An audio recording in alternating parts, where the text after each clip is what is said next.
बिस्मिल्लाहिर्रहमानिर्रहीम। जी हम शुरू करने जा रहे हैं। जी हमारे पास कोई ये आज हमने शुरू करना था जी। हमारे पास है डिसजॉइंट डीन्यूमरेबल सेट्स हैं।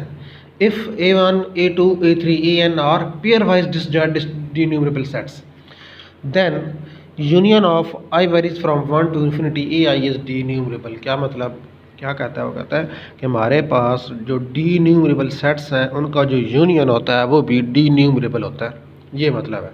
और उनका कौन सा कैसा उनका हमारे पास पेयर वाइज डिसजॉइंट है। क्या है वो? सारे के सारे पेयर वाइज डिसजॉइंट है। पेयर वाइज डिसजॉइंट हमारे पास डीन्यूमरेबल सेट्स हैं और उनका यूनियन है वो भी क्या होगा हमारे पास, वो भी हमारे पास डीन्यूमरेबल होगा। देखें जी, as each AI is denumerable so we can write. देखें हमारे पास जितने भी सेट हैं A1 A2 A3 AN सारे के सारे डीन्यूमरेबल हैं। और कल हमने पढ़ा था कि जो डीन्यूमरेबल सेट होते हैं उनको हम लिख सकते हैं कि उनके दरमियान क्या होती है, एक सीक्वेंस की फॉर्म में लिख सकते हैं कि इन्फिनिट सीक्वेंस उनके अंदर एग्जिस्ट कर रही होती है। ये वही वाली सीक्वेंस हमने उसके अंदर बना ली है। A1 is equal to A1 1 1 2 A1 3 A1 N। A2 को हमने लिख लिया A2 1 A2 2 A2 3 A2 N। A3 को हमने लिख लिया है A3 1 A3 2 A3 3 A3 N। और M को हमने लिख लिया AM1 AM2 AM3 MN। ये हमने क्या बना लिए हैं, सीक्वेंसेस बना लिए हैं। सेट को किस में लिख लिया है, सीक्वेंस की फॉर्म में, जिसमें हमने ये लास्ट टाइम हमने थ्योरम प्रूव किया था। ये बिल्कुल उसी तरह हमने सेट क्या बना लिया है, सीक्वेंस की फॉर्म में कन्वर्ट कर लिया है। और हमें ये तो पता ही है कि जो सेट्स होते हैं ये तो यहाँ पे बताया हुआ है ना कि डीन्यूमरेबल सेट्स हैं। तो आगे ये जो सीक्वेंस बन रही हैं ये भी फिर डीन्यूमरेबल ही होंगी, ज़ाहिर सी बात है। ये जो सेट बनाएंगे sequence define a mapping F from set AI to N cross N। हमने क्या कर लिया है, सेट AI ये वाला जो हमने यूनियन जिसको हमने डीन्यूमरेबल प्रूव करना था वहाँ से हमने मैपिंग एक N क्रॉस N की तरफ कर ली है। और पहले तो हमें यही पता है कि N क्रॉस N जो होता है वो डीन्यूमरेबल होता है by F of AI is equal to IJ where IJ belongs to UI union of I wise 1 to infinity AI। Now we show that F is bijective. Let F of AI is equal to F of Mn where Aij Mn belongs to U I varies from 1 to infinity AI। Value लगाएं F of AI, यहाँ से ये Ij आ जाएगा और इधर Mn आ जाएगा। I किसकी equal हो जाएगा, I यहाँ से M की इक्वल हो जाएगा और यहाँ से जो J है वो N की इक्वल हो जाएगा।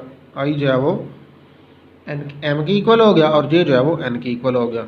इसका मतलब ये दोनों ऑर्डर पेयर सेम हो गए। दोनों ऑर्डर पेयर जब सेम हो जाएंगे तो इट्स मीन ये वाला जो है यहाँ से इसके जो फंक्शन है ये सेम हो जाएंगे। ये तो मतलब ये दोनों सेम हो जाएंगे। तो इसका मतलब है Aij जो है वो Mn के इक्वल हो गया, ये दोनों बराबर हो गए।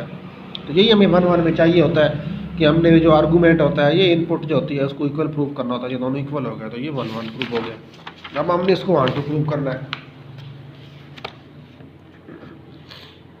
F is onto any p q belongs to N cross N। हमने एक पी क्यू कोई ऑर्डर पेयर लिया है जो कि N क्रॉस N को बिलोंग करता है। तो उसके अगेंस्ट हमने कल भी हमने लास्ट टाइम कहा था कि हमने वहाँ से क्या ले लिया, कोई सेट हमने कोई एक सीक्वेंस पी क्यू ले लिया है AI से जो कि किसको बिलोंग करती है। तो ये हमारे क्या ले लिया, हमने पी क्यू एक ऑर्डर पेयर ले लिया सेकंड सेट का। उसमें हमारे पास एक ए पी क्यू जो है वो पहले सेट में बिलोंग कर गया। तो उसका मतलब हमारे पास जो सेट है वो फंक्शन है जो वो ऑन टू शो हो गया। So F is onto. F is bijective which shows that union I wise from 1 to infinity AI is equivalent to N cross N। तो ये डीन्यूमरेबल शो हो गया और हमें ये पता है N क्रॉस N ऑलरेडी जो होता है वो इक्विवेलेंट टू N होता है तो वो डीन्यूमरेबल होता है। तो इसका मतलब है ये और ये आपस में इक्विवेलेंट हो जाएंगे, ये इसके इक्विवेलेंट होगा। तो इसका मतलब है ये क्या प्रूव हो गया, denumerable by transitive property. Transitive property से ये क्या प्रूव हो गया, ये डीन्यूमरेबल प्रूव हो गया। या फिर इस थ्योरम की एक और भी स्टेटमेंट हो सकती है, the union of denumerable family of denumerable sets is denumerable. क्या मतलब, union of denumerable family of denumerable sets is denumerable. मतलब आप एक फैमिली ऑफ डीन्यूमरेबल सेट लेते हैं और उनका यूनियन करते हैं तो हमारे पास जो सेट होता है वो भी एक डीन्यूमरेबल आता है।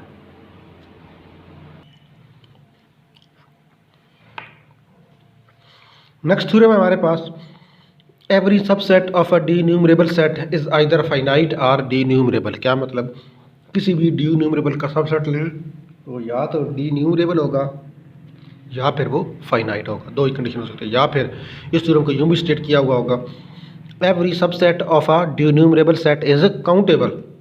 अब हम उसको काउंटेबल क्या देंगे तो उसमें दोनों कंडीशन आ जाएंगी, या वो डिन्यूमरेबल प्रूव हो जाएगा या फिर वो काउंटेबल हो जाएगा। इसको अब हमने प्रूव करना है।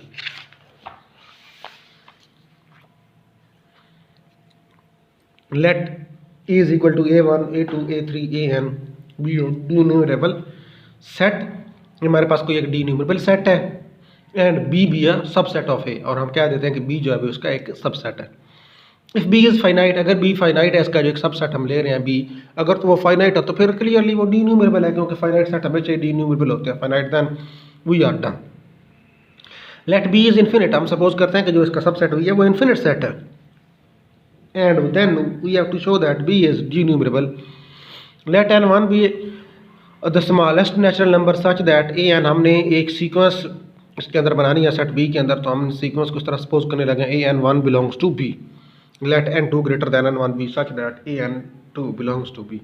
Continuing in this way, an_k हमारे पास चलते चलते इस तरह देखा ना, an1 an2 an3 चलते चलते an_k हमारे पास एक एलिमेंट आ जाएगा belong to B, so on bye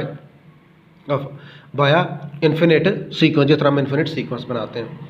तो ये बिल्कुल हमारे पास वही नहीं बन गई। b इज इक्वल टू, हमने क्या कर लिया था कि सेट के अंदर एक इन्फिनिट सीक्वेंस बना लिया, और हमें पता है कि जो भी सेट होते हैं उनके अंदर वो जो इन्फिनिट सीक्वेंस होती है वो हमारे पास क्या होती है, डिन्यूमरेबल होती है। ये हमने पहले प्रूव किया हुआ है। तो which shows that B an is a subsequence of ए। तो हमने क्या कर लिया कि ये वाली जो सीक्वेंस हमारे पास बन रही है, ये वाली इस सेट ए की सब सीक्वेंस है ये वाली, and B is a denumerable which completes the proof of, ये हमें रिक्वायर्ड था ये वाला। तो ये हमारे पास क्या बन जाएगा, ये वाला which shows that B is equal to n is a subsequence of A N. ये वाली हमारे पास अगर ये वाली जो एक सीक्वेंस थी उसकी एक सब सीक्वेंस, हमें देखे ना ये उसका सब सेट जो है तो उसकी सब सीक्वेंस बन रही है।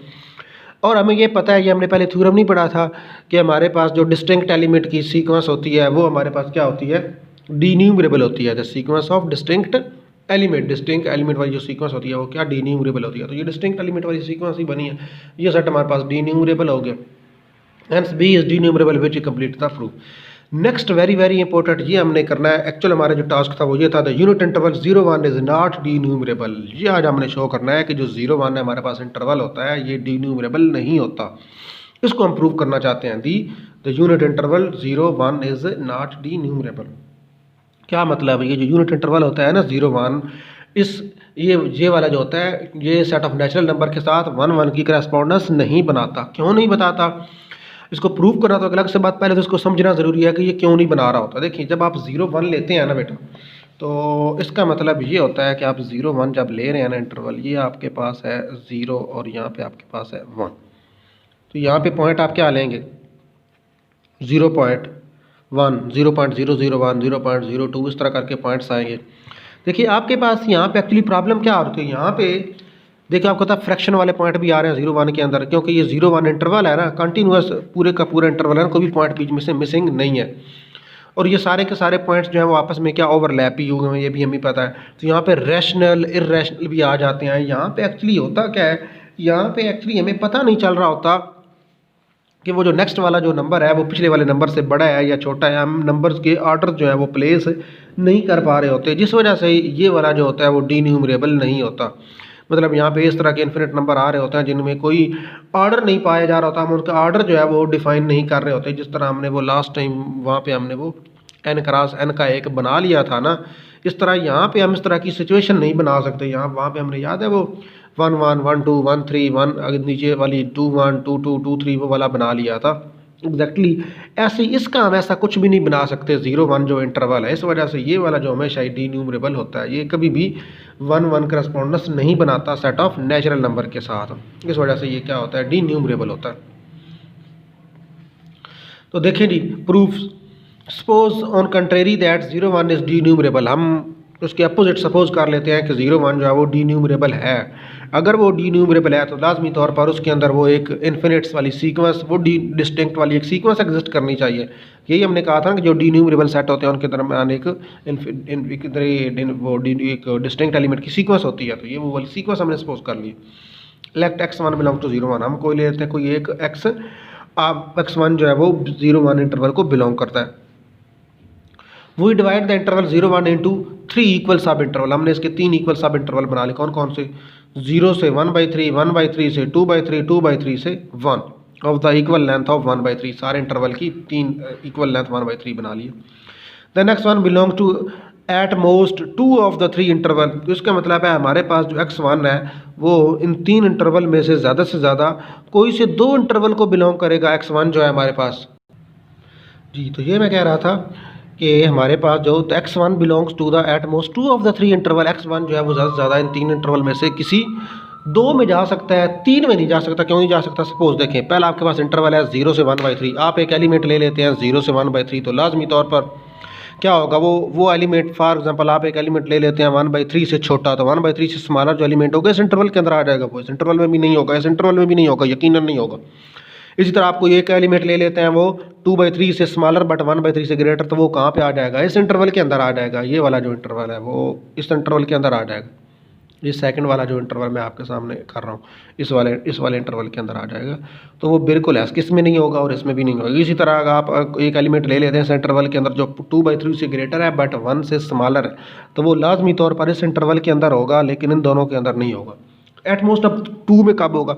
आप कोई एंड पॉइंट ले लें, सपोज आप एंड पॉइंट 1/3 ले लेते हैं, तो 1/3 देखें इस इंटरवल में भी है, इसमें भी है, दोनों में आ सकता है, लेकिन 1/3 तीसरे में फिर नहीं जा सकता। इसी तरह आप कोई एंड पॉइंट 2/3 ले लें, तो 2/3 इस इंटरवल में भी है और इसमें भी है, तो इसका मतलब एट मोस्ट कोई आप एक पॉइंट लेंगे तो वो 2 इंटरवल में जा सकता है, मैक्सिमम मिनिमम 1 में और मैक्सिमम 2 में जा सकता है।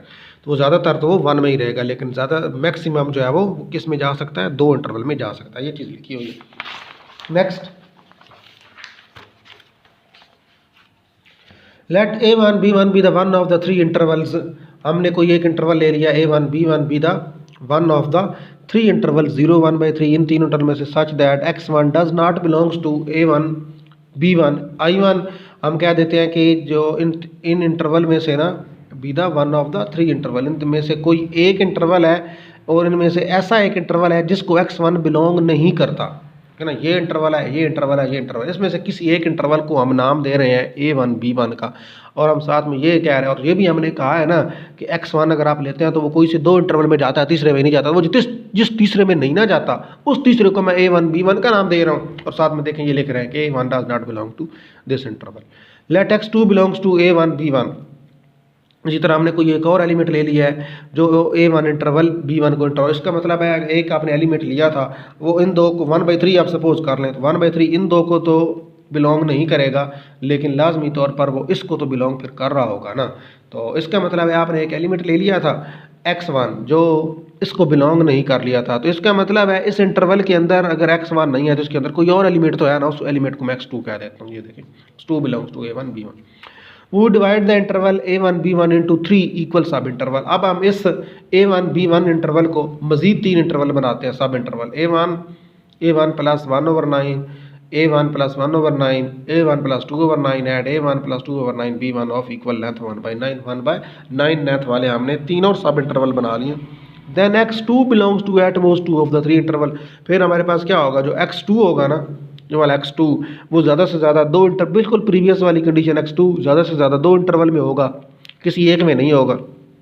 Late a2 b2 be the 3 of the one of the 3 interval. हम कहते हैं कि a2 b2 इन 3 इंटरवल में से कोई एक इंटरवल है जिसको x2 जो हमने लिया होगा वो बिलोंग नहीं करता। ये देखें x2 does not belong to a2 b2। इसी तरह फिर हमारे पास एक और एलिमेंट x3 निकल आएगा फिर जो a2 b2 को बिलोंग करेगा। इसी तरह continuous in the same manner, continuing this way we have a decreasing sequence of closed interval. इसका मतलब है हमारे पास जो नए इंटरवल बनते जा रहे हैं वो छोटे नहीं बनते जा रहे, क्योंकि हम देख रहे हैं इंटरवल को मजीद छोटा करते जा रहे हैं, सब इंटरवल बनाते जा रहे हैं, तो डिक्रीजिंग सीक्वेंस ऑफ इंटरवल बनेगी। ये देखें continuous way we have a decreasing sequence of closed interval.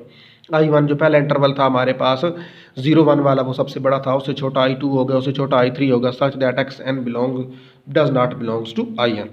then intersection of I varies from 1 to infinity I is not equal to 5 by Cantor intersection theorem। ये Cantor intersection theorem एक होता है, वो ये state करता है कि अगर आपके पास डिक्रीजिंग सेट्स हैं ना, डिक्रीजिंग सेट्स हैं और डिक्रीजिंग वो जो होते हैं एक दूसरे के सब सेट, और डिक्रीजिंग भी इस तरह के हैं कि सब सेट होते जा रहे हैं, उन सारे सेट्स का अगर आप इंटरसेक्शन लें तो वो कभी भी एम्प्टी नहीं होता, उनके अंदर एटलीस्ट एक पॉइंट ज़रूर आ जाता है। क्या मतलब, अब अगर आप क्या कर लें, एक ले लें सेट उसके ऊपर रियल लाइन के ऊपर एक मैं सेट ले लेता हूँ 1 से 2 तक एक सेट है, ठीक है। उसके सब सेट बनाते जाएं, छोटे करते जाएं, मज़ीद छोटे करते जाएं, इस तरह करते जाएं कि जो नेक्स्ट वाला सेट आ रहा है ना, वो प्रीवियस वाले का सब सेट बनता जाए, इस तरह करके। जिस तरह ये सिचुएशन लिखी पड़ी है ये वाला, कि पहले वाला जो सेट है वो सबसे बड़ा हो, अगला उससे छोटा हो, अगला उससे छोटा हो, मीन जो नेक्स्ट आते जा रहे हैं वो पिछले के सब सेट बनते जा रहे हो। इस तरह करके सब सेट बनते जा रहे हो, तो ये जो सारे के सारे इस तरह के सेट्स होंगे, अगर आप इन सारों को इंटरसेक्शन करेंगे तो वो कभी भी एम्प्टी नहीं होगा। ये कैंटर इंटरसेक्शन थ्योरम है, आप सर्च भी कर सकते हैं। तो यही कंडीशन लिखी हुई है, intersection i varies from 1 to infinity, i is not equal to 5। Let y belongs to i varies, अगर वो एम्प्टी नहीं है तो इसका मतलब उसके अंदर कोई ना कोई एलिमेंट होगा, उस एलिमेंट को मैं वाई कह देता हूँ। I belongs to 1 to infinity, I does not equal to 5। This implies that Y belongs to I N which is the subinterval of 0 Y. इसका मतलब है वो जो आई एन है ना, एक हमने वाई लिया हुआ है, वो जो हमने एक वाई लिया हुआ है वो किसी एक आई एन को ज़रूर बिलोंग करता है, मतलब वो सबसे छोटे वाले को बिलोंग कर रहा है। वो यहाँ से चलते चलते जो सबसे छोटा है, सबसे छोटे वाले को बिलोंग कर रहा है, तभी इंटरसेक्शन में आया है ना।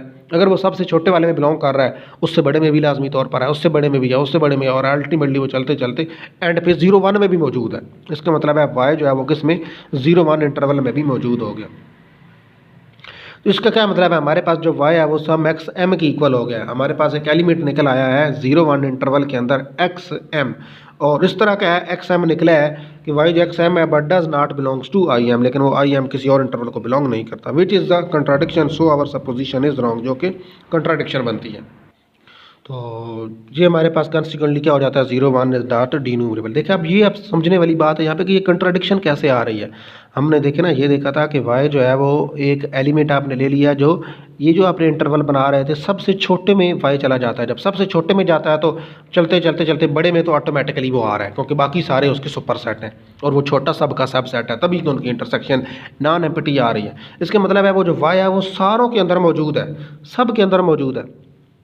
आपने y को एक्स एम कह दिया, लेकिन हमें यह भी पता है कि जो भी आपके पास नेक्स्ट एलिमेंट ऊपर से आ रहा होता है ना, ये देखिए जो ऊपर आप कंस्ट्रक्ट करते आ रहे हैं, तो वो क्या कहता है, वो कहता है कि जो एक्स एक आपने x1 लिया था ना, वो एक इंटरवल को बिलोंग नहीं कर रहा था, 2 को कर रहा था। इसी तरह आपने x2 ले लिया था, तो वो क्या कर रहा था, वो भी 2 इंटरवल को तो बिलोंग कर रहा था, लेकिन एक इंटरवल को बिलोंग नहीं कर रहा था। इसी तरह चलते चलते चलते हमारे पास एक y इज इक्वल टू एक नया एलिमेंट निकल रहा है, नेक्स्ट एलिमेंट निकलता आ रहा है ना, निकलता आ रहा है x2, x3, x4, x5, चलते चलते हम xm एक एलिमेंट पे पहुंच जाएंगे, xm, जो कि क्या करेगा, किसी एक इंटरवल को वो लाजमी तौर पर बिलोंग नहीं करेगा।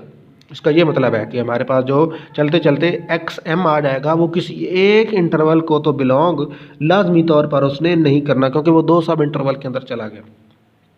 अगर वो किसी एक इंटरवल को देखें y बिलोंग नहीं करता, ये देखें ना, y is equal to xm, हमने y xm की इक्वल लिया था। अगर वो किसी एक इंटरवल को बिलोंग नहीं कर रहा, तो हमने तो y कहाँ से निकाला हुआ है, सारे इंटरवल की इंटरसेक्शन से निकाला हुआ है। अगर किसी एक को वो बिलोंग नहीं करता तो इंटरसेक्शन में फिर कैसे आ गया, है ना कंट्राडिक्शन की बात। इंटरसेक्शन में देखें वो तभी आया जब वो सारों को बिलोंग करता था, लेकिन हमारी वो जो प्रोसेस हमने स्टार्ट किया हुआ था, उस प्रोसेस के मुताबिक वो किसी एक इंटरवल को बिलोंग नहीं करता।